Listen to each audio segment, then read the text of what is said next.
केंद्रीय सरकारी कर्मचारियों और पेंशन धारकों के लिए एक बेहद अहम खबर सामने आ रही है। देश भर में इस समय 8वें वेतन आयोग को लेकर चर्चाएं तेज हो चुकी है। हर कर्मचारी के मन में यही सवाल है, क्या 8वें वेतन आयोग वाकई आने वाला है या फिर ये सिर्फ अफवाहों का बाजार है। अगर 8वां वेतन आयोग लागू होता है तो आपकी मौजूदा सैलरी में कितना इजाफा हो सकता है, फिटमेंट फैक्टर कितना रहेगा, डीए का क्या होगा और सबसे बड़ा सवाल ये कब से लागू किया जा सकता है। साथ ही विभागों और किन कर्मचारियों को इसका सीधा फायदा मिलेगा, पेंशनर्स के लिए इसमें क्या खास इंतजाम हो सकते हैं और सरकार व वित्त मंत्रालय की तरफ से अब तक क्या संकेत मिले हैं। आज की इस वीडियो में 8वें वेतन आयोग से जुड़ी हर जरूरी अपडेट, संभावित तारीख, सरकारी बयान और ग्राउंड रियलिटी सब कुछ आसान और साफ भाषा में समझाने वाले हैं। इसलिए वीडियो को अंत तक जरूर देखिए क्योंकि ये जानकारी आपकी सैलरी और भविष्य की योजना दोनों पर सीधा असर डाल सकती है। 8वां वेतन आयोग केंद्र सरकार का अगला वैधानिक आयोग होगा जिसका काम सरकारी कर्मचारियों के वेतन और पेंशन में संशोधन करना है। यह आयोग केंद्र सरकार के कर्मचारियों, रक्षा कर्मियों और केंद्र सरकार के पेंशन धारकों व पारिवारिक पेंशन पाने वालों पर लागू होता है।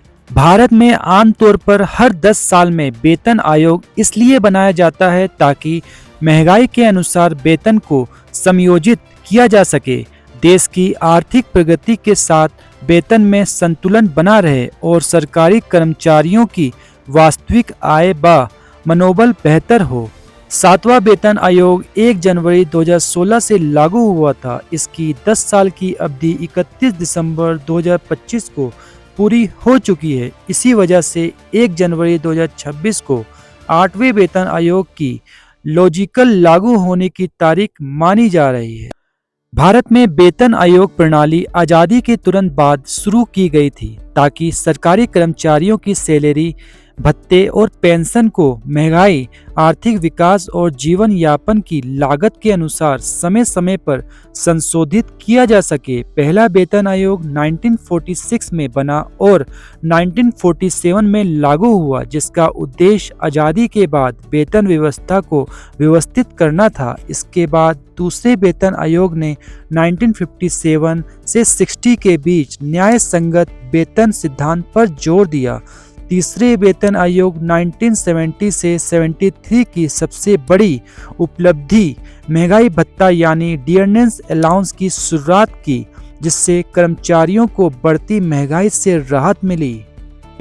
चौथे वेतन आयोग ने 1983 से 86 के दौरान वेतनमान को सरल और व्यवस्थित किया, जबकि 5वें वेतन आयोग 1994 से 96 ने लगभग 30 से 40% वेतन वृद्धि की सिफारिश की। छठे वेतन आयोग 2006 से 2008 में पे बैंड और ग्रेड पे प्रणाली लागू की गई जिससे वेतन संरचना में बड़ा बदलाव आया। 7वें वेतन आयोग 2014 से 16 में ग्रेड पे को समाप्त कर फिटमेंट फैक्टर लागू किया गया जिससे मूल वेतन में सीधे बढ़ोतरी हुई। अब 8वें वेतन आयोग को 2025 में मंजूरी मिल चुकी है जिसका उद्देश्य 1 जनवरी 2026 से प्रभावी नया वेतन और पेंशन ढांचा सुझाना है। सबसे पहले हम इफेक्टिव डेट और इम्प्लीमेंटेशन डेट के बीच के फर्क को समझेंगे जो वेतन आयोग में सबसे महत्वपूर्ण कॉन्सेप्ट होता है।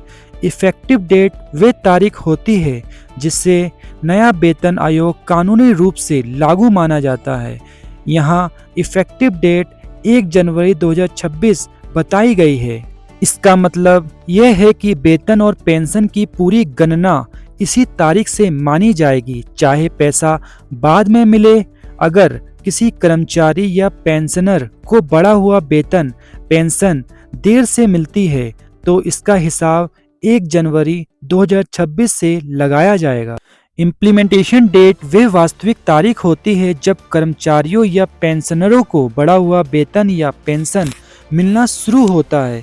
पिछले अनुभवों के आधार पर यह इफेक्टिव डेट के 12 से 24 महीने बाद शुरू होता है, यानी पैसा मिलने में देरी जरूर होती है, लेकिन हक पहले की तारीख से बन चुका होता है। इफेक्टिव डेट और इम्प्लीमेंटेशन डेट के बीच गैप क्यों होता है? इस देरी के पीछे कई प्रशासनिक कारण होते हैं, जैसे वेतन आयोग का गठन, कर्मचारियों से जुड़े आंकड़ों का संग्रह, रिपोर्ट तैयार करना, फिर कैबिनेट से मंजूरी लेना और बजट का प्रावधान करना। इसके अलावा अलग अलग मंत्रालयों में सॉफ्टवेयर और पेरोल सिस्टम को नए वेतन ढांचे के अनुसार बदलना भी समय लेता है। इसी समय के अंतर की वजह से कर्मचारियों और पेंशनरों के एरियर बनते हैं, जो बाद में एक साथ दिए जाते हैं। एरियर का मतलब होता है वह बकाया सैलरी या पेंशन जो कर्मचारी या पेंशन भोगियों को मिलनी चाहिए थी, लेकिन समय पर नहीं मिल पाई। जब नया वेतन आयोग लागू होता है तो उसे अक्सर पीछे की तारीख यानी रेट्रोस्पेक्टिव डेट से प्रभावित माना जाता है, जैसे 1 जनवरी 2026, लेकिन उस तारीख से नई सैलरी तुरंत नहीं मिलती और कुछ समय तक पुरानी वेतन दरों के अनुसार ही भुगतान होता रहता है। बाद में जब नई सैलरी लागू की जाती है तो 1 जनवरी 2026 से लेकर नई सैलरी मिलने तक के बीच जो अंतर बनता है वही राशि एरियर कहलाती है। यह एरियर इसलिए बनता है क्योंकि सरकार बजट, वित्तीय योजना और प्रशासनिक प्रक्रिया के कारण एक ही दिन में वेतन संशोधन लागू नहीं कर सकती। इसलिए यह बकाया राशि बाद में कर्मचारियों को एक साथ दी जाती है। उदाहरण के साथ समझते हैं। मान लीजिए आपकी सैलरी बढ़ गई है, जो कैलकुलेशन ऐसी होगी। अभी आपको ओल्ड बेसिक प्लस डीए दोनों मिलाकर 45,000 रुपये मिल रहे हैं। 8वां वेतन आयोग लगने के बाद आपका वेतन 52,000 हो जाता है, यानी कि आपकी बेसिक पे 52,000 हो जाती है। हर महीने का अंतर 7,000, यानी अब आपको हर महीने 7,000 रुपये ज़्यादा मिलेंगे। एरियर की गणना किस प्रकार की जाती है? अगर ये बढ़ी हुई सैलरी 18 महीने बाद लागू की जाती है तो आपको पिछले 18 महीने का पैसा एक साथ मिलेगा। इसका मतलब है कि आपको 1,26,000 एरियर के रूप में मिलेगा। यह पैसा आपकी बढ़ी हुई मंथली सैलरी के अलावा होगा। 8वें वेतन आयोग में कर्मचारियों की सैलरी कितनी बढ़ेगी, यह फिटमेंट फैक्टर के आधार पर तय किया जाएगा। यह फिटमेंट फैक्टर केंद्रीय वेतन आयोग के सदस्य सुझाएंगे और उसी के अनुसार नई सैलरी संरचना बनाई जाएगी। फिटमेंट फैक्टर एक तरह का गुणांक मल्टीप्लायर होता है, जिसका उपयोग पुराने बेसिक वेतन से नया बेसिक वेतन निकालने के लिए किया जाता है, यानी पुराने बेसिक पे को फिटमेंट फैक्टर से गुना करके नया बेसिक पे तय किया जाता है।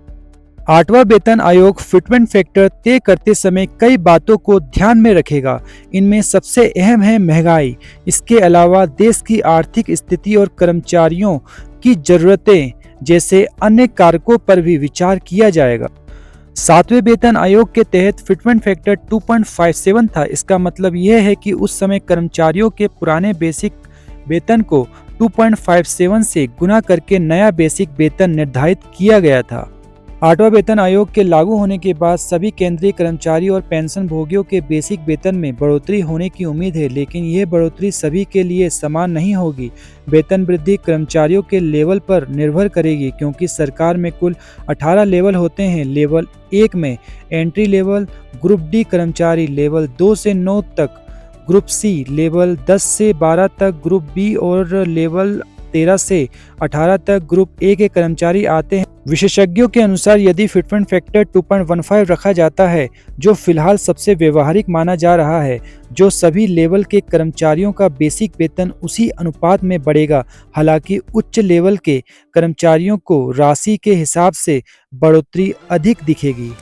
अगर सरकारी कर्मचारियों के लिए फिटमेंट फैक्टर 2.15 रखा जाता है तो अलग अलग पे लेवल पर उनकी बेसिक सैलरी कितनी बढ़ जाएगी। फिटमेंट फैक्टर का अर्थ है कि मौजूदा बेसिक सैलरी को 2.15 से गुना करके नई बेसिक सैलरी तय की जाएगी।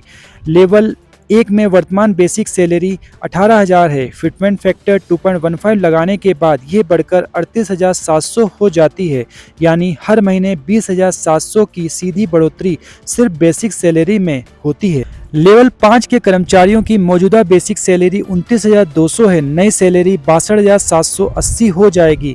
इस तरह बेसिक सैलरी में 33,580 का इजाफा होता है।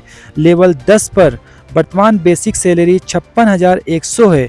फिटमेंट फैक्टर 2.15 के अनुसार नई बेसिक सैलरी 1,20,615 बनेगी, यानी कुल बढ़ोतरी 64,515 की होगी। लेवल 15 में मौजूदा बेसिक सैलरी 1,82,200 है, नई सैलरी 3,91,730 हो जाती है। इस स्तर पर बेसिक सैलरी में 2,09,530 का बड़ा अंतर आता है। लेवल 18 के कर्मचारियों की वर्तमान बेसिक सैलरी 2,50,000 है। फिटमेंट फैक्टर लागू होने पर यह बढ़कर 5,37,500 हो जाती है, यानी बेसिक सैलरी में बहुत बड़ी बढ़ोतरी होती है। फिटमेंट फैक्टर 2.15 होने पर सभी लेवल के कर्मचारियों की बेसिक सैलरी में भारी बढ़ोतरी होगी, क्योंकि डीए, एचआरए और अन्य भत्ते बेसिक सैलरी पर ही निर्भर करते हैं, इसलिए कुल सैलरी में भी बहुत बड़ा फायदा होगा।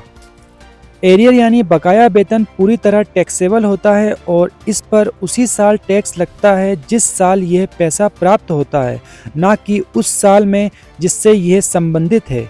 समस्या ये होती है कि जब एरियर एकमुश्त मिलता है तो कर्मचारी की कुल आय अचानक बढ़ जाती है, जिससे वह ऊंचे टैक्स स्लैब में चला जाता है और कई बार सरचार्ज भी लग जाता है, जिससे टैक्स लायबिलिटी बढ़ जाती है। इस अतिरिक्त टैक्स बोझ से राहत देने के लिए इनकम टैक्स एक्ट की सेक्शन 89(1) के तहत रिलीफ दिया गया है, जिसमें एरियर को संबोधित पिछले वर्षों की आय में बांटकर टैक्स की गणना की जाती है, ताकि कर्मचारियों पर अनावश्यक रूप से ज़्यादा टैक्स ना पड़े।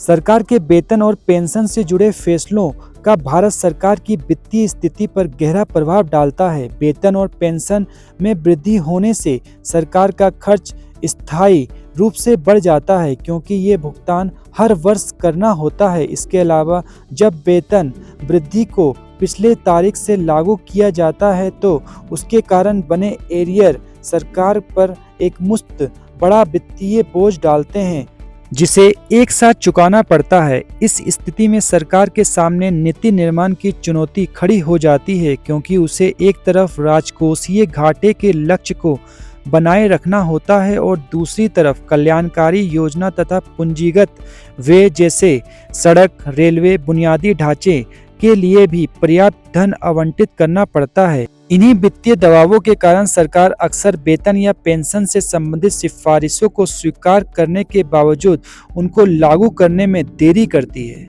तो कुल मिलाकर 8वें वेतन आयोग से सभी कर्मचारियों को फायदा होगा, लेकिन असली बढ़ोतरी उनके लेवल और फिटमेंट फैक्टर पर निर्भर करेगी। जैसे ही सरकार की ओर से आधिकारिक घोषणा होगी, तस्वीर पूरी तरह साफ हो जाएगी। ऐसी ही जरूरी और आसान जानकारी के लिए जुड़े रहिए। धन्यवाद।